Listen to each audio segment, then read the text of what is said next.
Hold on to your butt. Come on, sucker. Let's get it on. Oh, you want to fight? You want to fight? I do not entertain hypotheticals. The world as it is vexing enough. You don't know anybody named Iris? I don't know nobody named Iris. Can I have a piece of toast? I don't give a damn what you think you are entitled to.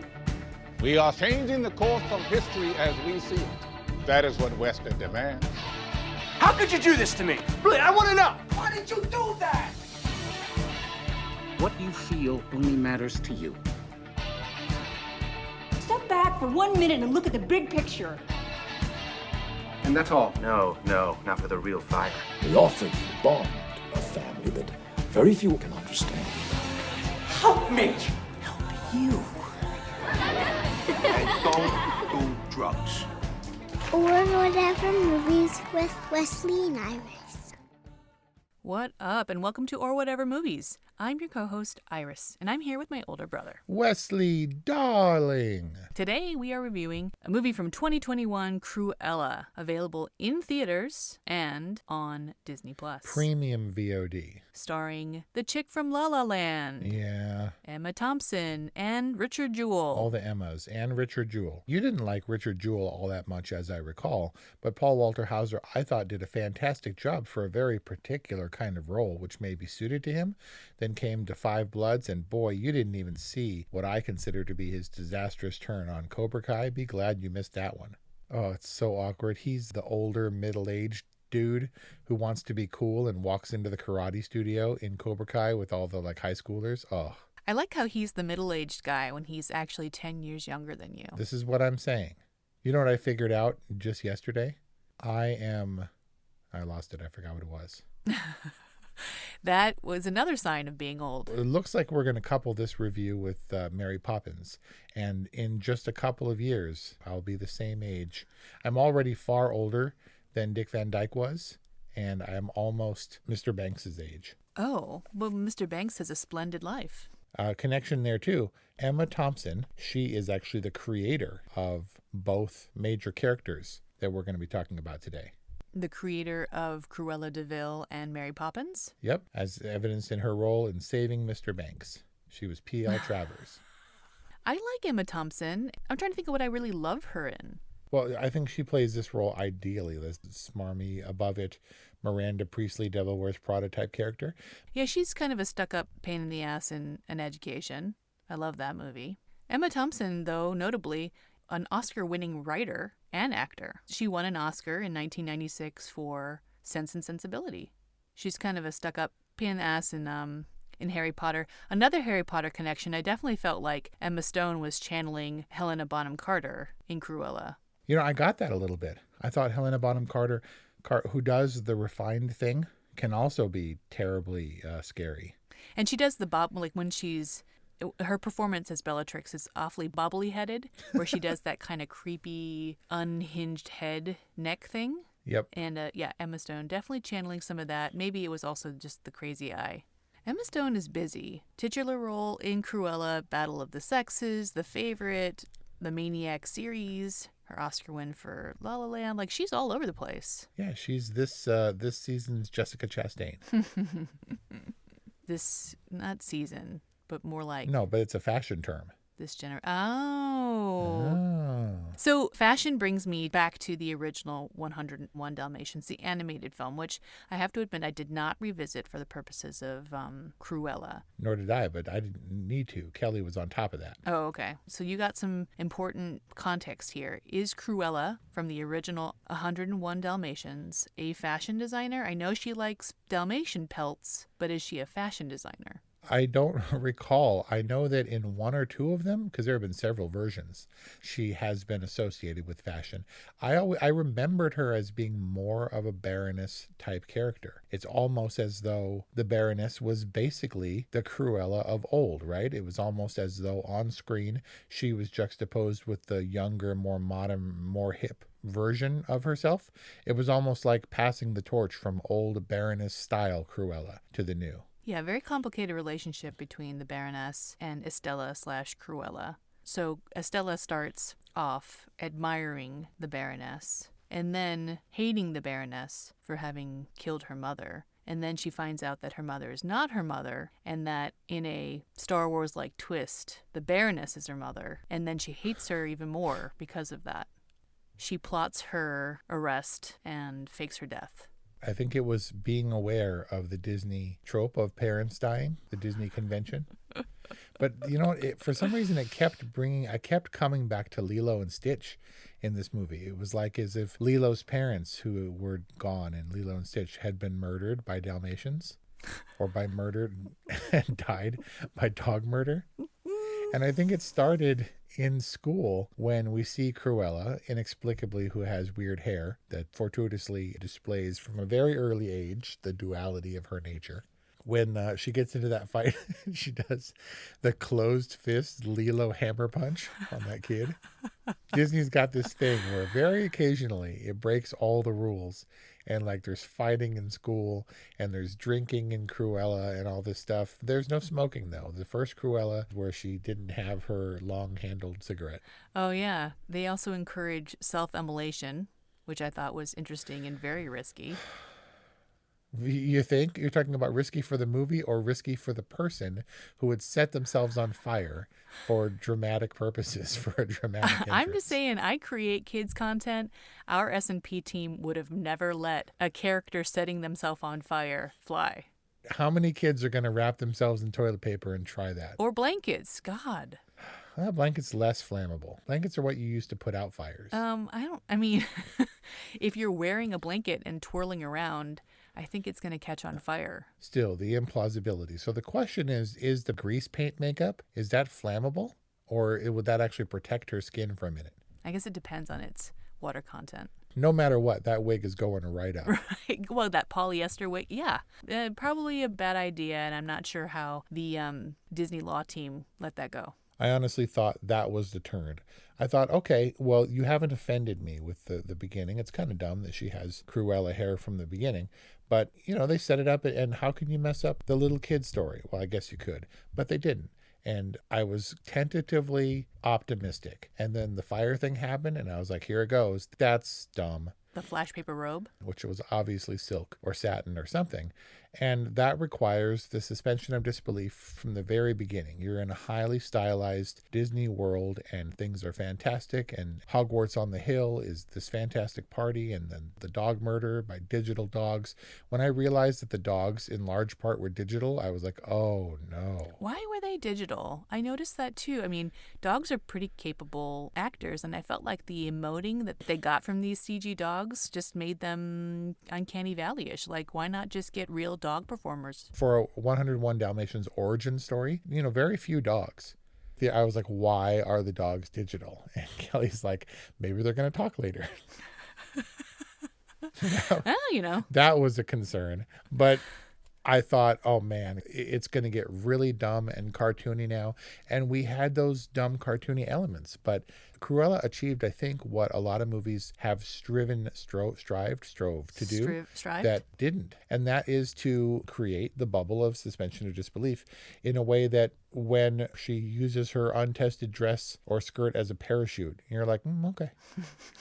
and you're either on board or not at that point, and she can set herself on fire and things are okay. And that Emma Thompson is like a proper 60s, 70s London gangster, right? She's murdering people. She lives on, and she's ingrained in high society, and she carries a razor. Like all that stuff needs to be, you have to get into this world of Cruella and be like, okay, I accept that these things are fact, which is not an easy feat to do. Well, I felt like all of those elements that you just listed were there to give Cruella a kind of edge to meet or appease the kind of older skewing audience that this is shooting for. And also because it lacked real baddies for baddies' sake. Like, I feel like Cruella marks a shift for Disney, and maybe there are other examples of this, where they're moving from the baddies who are just baddies for badness' sake, like the people who are just sheer evil without sympathetic motivation. The Ursulas and the Scars who are like just pure evil. The supervillains, yeah. Yeah, to the Maleficents who have these sympathetic backstories. Like, was it really necessary for Cruella to have a sympathetic backstory? Well, that's the question. Is Cruella justified in having an entire multi-million-dollar, I think it was like $200 million, this kind of movie for this kind of character who is reprehensible, who is one of those villains? And I think Disney is finally enlightened, come to the strange postmodern phase where they're very self-aware of their own issues and their own history. You know, Walt Disney, who was the biggest smoker ever, no smoking in Disney movies now. And we're aware of the tropes of the parentage and all that stuff. So even though she murders a couple of people, the Baroness doesn't die. She's carted away for sequel purposes or whatever, which is also very in keeping with the Disney machine.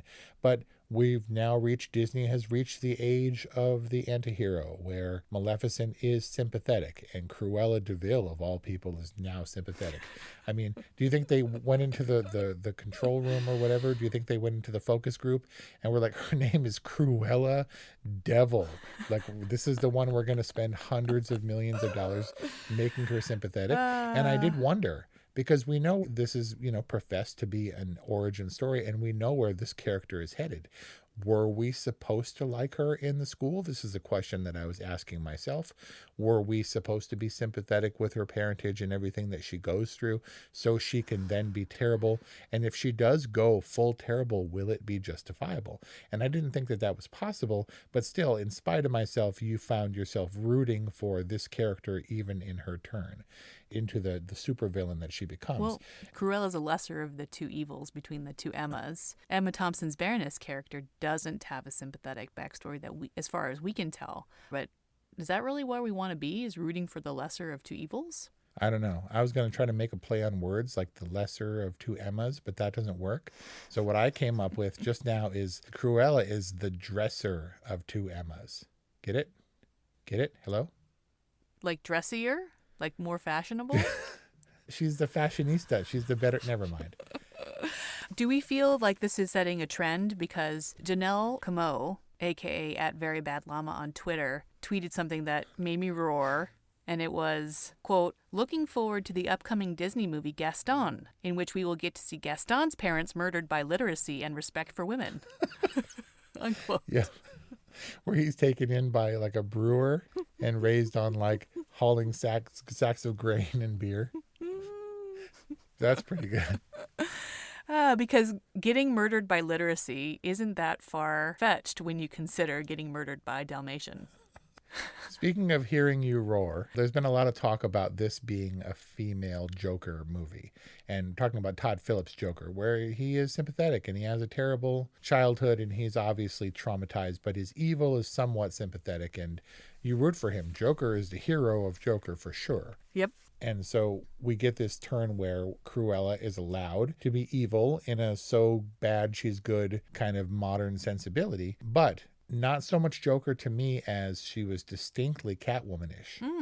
Catwoman, I think the Selena Kyle character, at least in the Michael Keaton movies, she sewed her own costume and she was a something or other, but she was a crazy cat lady with a sewing machine in that one, and she became Catwoman.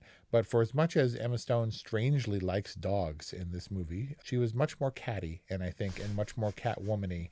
And in doing the crazy Helena Bonham Carter head tilt, she was very feline in her movements, which I guess lends more, hey, so what is your fashion more like? Is it more like cats or like dogs? Like, you're probably always going to go with cats in that scenario, right? I don't know. There was a very Catwoman vibe to her a lot of the time, I thought, much more so than Joker. Plus, for Catwoman, when she turned from Estella to Cruella, she developed those weird cane fighting skills, where when they orchestrated the heist to get the necklace, she was like beating people up with her cane and stuff. It was like spontaneous talent. It was like Matrix type, I know, cane fighting. And that ties into I am Catwoman, hear me roar. Because you said roar. Oh, tenuous, but we've had lesser segues. That's what we do here on Or Whatever Movies. Absolutely. So I don't think, you tell me, was there a fan base clamoring for the 101 Dalmatians origin story for Cruella? Like, are people like Jasper and Horace? How did they become her henchmen? There seems to be a lot of assuming that we are very curious about secondary characters and that we're very open to additional secondary characters like Artie. And what exactly was Artie's purpose? in Cruella. Artie was Disney trying to get the gay character right. They've been doing it for a long time. It's struggling to find representation. Disney, again, being very self-aware and having strict policies when it was, back in the 60s, back in the 50s and stuff. Disney #woke. Artie wasn't a particularly necessary character other than being, a foil to Emma Stone. Is that the right word, a foil? A foil, Or a kindred spirit, and also having an opportunity to exposition at him. He was her sounding board. It's just part of the fashion world. And in a way, to me, that's important in that, was he a gay character? Never established, but probably given his appearance, which she even questioned, like, that's a bold look. How does that go over on the street? It also didn't dwell on whether or not he was gay or not. It just, he was a character. And there was no romance, really, or sexuality in this movie whatsoever. It seemed like there was there was like a weird Cruella Jasper thing maybe happening, but not really. But to answer your question, I don't know why that dude was there. I mean, he was Cruella's secret weapon in terms of fashion design, and he becomes a loyal follower pretty fast, probably because they're such kindred spirits. She's fabulous. The Jasper horse thing, they go way back, so there was loyalty there to begin with, and they were questioning her behavior toward them, like saying, hey, don't be so mean to me. It's like me like talking to Paloma. It's like, I really love you and I would do anything for you. Why are you so mean to me? That's what Paloma said? That's what you say to her? That's what I say to Paloma. She like orders me around and she tells me what to do, and then she gets really upset if I don't follow her orders to a T.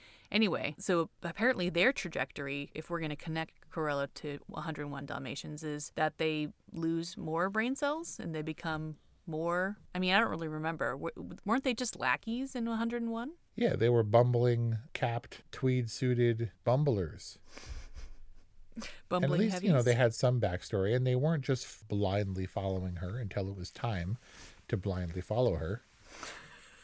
But, to your earlier question about whether we needed this movie, I worked at Hollywood Video back in the day. I was assistant manager, and Hollywood Video would only let us put on certain movies on the screens. You couldn't watch whatever you wanted. It had to be Disney movies, basically, and I cheated a little bit.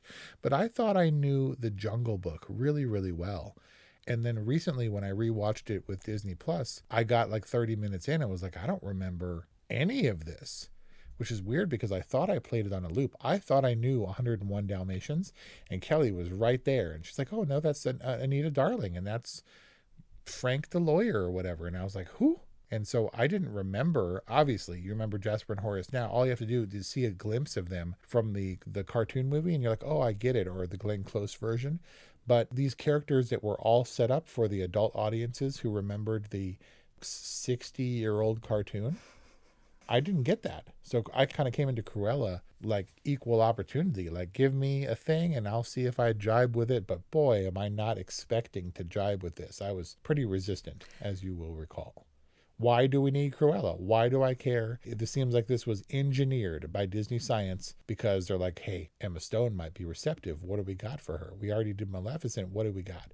And somebody said, Cruella. And they were like, you're hired or fired. What? I don't know. You're promoted. You say resistant, but you said, quote, when the sneak asked me if we'd review it because it factored into whether or not she would purchase it, I said not to buy it because I was tired of shredding terrible movies. Look, you called me Nopey Mopey, but sometimes we get into this thing where we really hit the Oscar dregs, like after, oh, it's nominated for one thing, so I guess we got to review it because we reviewed all the Best Picture nominees. We got into some pretty bad movies, and I don't really like tearing it apart. Who tunes in to have movies that you have to like it on some level. You can't be like, I hated that movie sucked. Let's go listen to a podcast about it, right? If we've got listenership, then they probably want to hear something about a movie that they halfway enjoyed. And I'm like, it sucked, and I don't want to talk about it. I was afraid. There have been movies, which will go unnamed here, Disney movies, I might add, where we unspokenly agreed not to discuss, not to talk about because they sucked and we didn't want to rip it apart. Yep, that movie that you guys are thinking in your head right now, that's the one. And it sucked, and it's why we didn't talk about it. So did it suck? And are you going to shred it? I really thought this was going to suck really bad. I was like, this is going to suck. So I was preparing myself. Here's where it goes wrong. Here she self-immolates. Here's where it descends into total cartoon territory. And what I'm getting at is there was a lot of cartoonish stuff. You have to accept that she's going to jump off. Like she knew she was going to get murdered, and we knew she was going to get murdered. How's she going to get out of it? What I didn't think was obviously parachute. That's just something that you have to accept. At one point, I wondered if they were going to reveal that one of the Baroness's dogs, there were 3 of them, only one was named. What was the name? Don't remember. Pongo? Genghis. Genghis, as in Khan. Yeah. And I was like, dude, one of the other dogs' names is definitely going to be Scooby, because this turned into a weird, like, semi-gothic murder mystery, complete with, like, vans and car chases and stuff.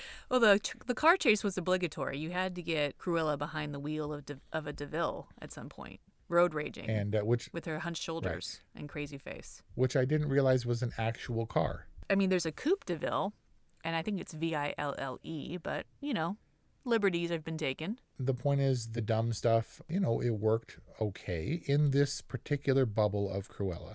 The car chase scene was fun, and you see her with the elbows up driving in the same way that the Cruella in the cartoon was doing it. And so that stuff kind of resonated with me. It had a crazy eclectic soundtrack that I thought worked. Yeah. You know, you just like, I mean, there was a massive music budget in here, and they didn't skimp on the 60s or 70s music as we transferred into that decade. Mm-hmm. And it was enough so that, you know, there was soul and there was rock and pop. And I thought that really helped when it could have been a convention. I was afraid that this was going to play it safe, stick to conventions. And then it kind of didn't. I was happy with the choices that they made. What were some of the cues that you felt like worked? There was a Nina Simone track in there that worked. I thought The Doors was good for the 60s stuff, for, you know, timeliness. And then there were some covers that would have been a little bit too on the nose had they been the original versions, but they were subtle enough and they were in the backdrop. There was a Beatles cover that I thought worked well. Yeah, that was Come Together. Mm-hmm. And that was sung by a female, but they used music in the opposite way that Robert Zemeckis does, which is right on the, like, hey, guess what? This song fits so perfectly with the times, and it's so on the nose, it's obvious. And this didn't feel quite obvious to me. This felt like some real thought and purpose was put into the music that was chosen to not really hit the nail quite on the head, but was still effective. The music and the fashion, I thought, were used interestingly. Like, the fashion wasn't, I guess it's the same kind of sensibility, right? There was some real taste and a real point of view in the music supervision and the costuming for this movie. Not the most obvious choices, but tastefully applied. Well, that's the thrust, right? If Cruella has a thing, it's a spin on the Devil Wears Prada, which was all about fashion. And those movies can tend to be dated. Thankfully, this movie has built-in dating because we're, you know, in the 60s and then the 70s when most of this fashion was happening. So let's play a guessing game. How many people would you say are in the art department for 60s, 70s London for Cruella? 100? 103. Very close guess. How many people were involved in the makeup department? 50? Not bad. 62. Whoa. How many people were involved in the costume department for Cruella? 150. 2 people. 2? Yep. Jenny Bevan was the costume designer for Cruella, just her. The other person in the costume department was there only for the eyewear. I mean, maybe she's the only one credited, but there's way too much hands-on work, seamstress work, and... In terms of direction, it was just this lady, and this movie has a cast of over 100 people. It's like 130 people. Oh my gosh. And I'm sure that some of them were party goers and everything. But Jenny Bevan, who designed the looks for the major characters, Emma Stone alone had 47 costume changes. Oh my gosh. So look for Jenny Bevan as the nominee at the 2022 Academy Awards. Wow. Yeah. For costume design. Sounds like it would be well deserved. I wonder how many there were by comparison on Devil Wears Prada. I'm not sure. The point is, I don't care about fashion at all. And thus, I didn't really care about Cruella de Vil as a fashionista at all. That said, I was brought into the world where you have to appreciate that fashion is crazy and bizarre and out there. And when you have the Baroness, who is already crazy and bizarre and out there, upstaged by Cruella de Vil, you have to admire that, where the lady would snatch her drawing, her lunchtime apple-eating drawing from her pad and cut it off with a razor and stick it on the board and blatantly steal the design, which is what everybody from Edison to all the fashion designers do, right? They put their name on the thing and they hire teams of people to design. Hell, Walt Disney stopped drawing entirely by the time his major successes came around. A lot to appreciate about Cruella. I'm not denying that.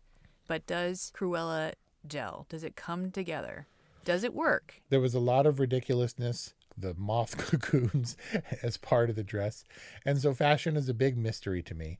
But I appreciated the style and the flamboyance and her taking these daring risks through fashion. And for all the things that I thought Cruella had going against it, where I was going to be sad to really rail on it, you asked me and I was like, oh God, okay, let's do it. I actually enjoyed Cruella. I didn't think it was bad at all. And that's meager praise, right? Just like I didn't hate it.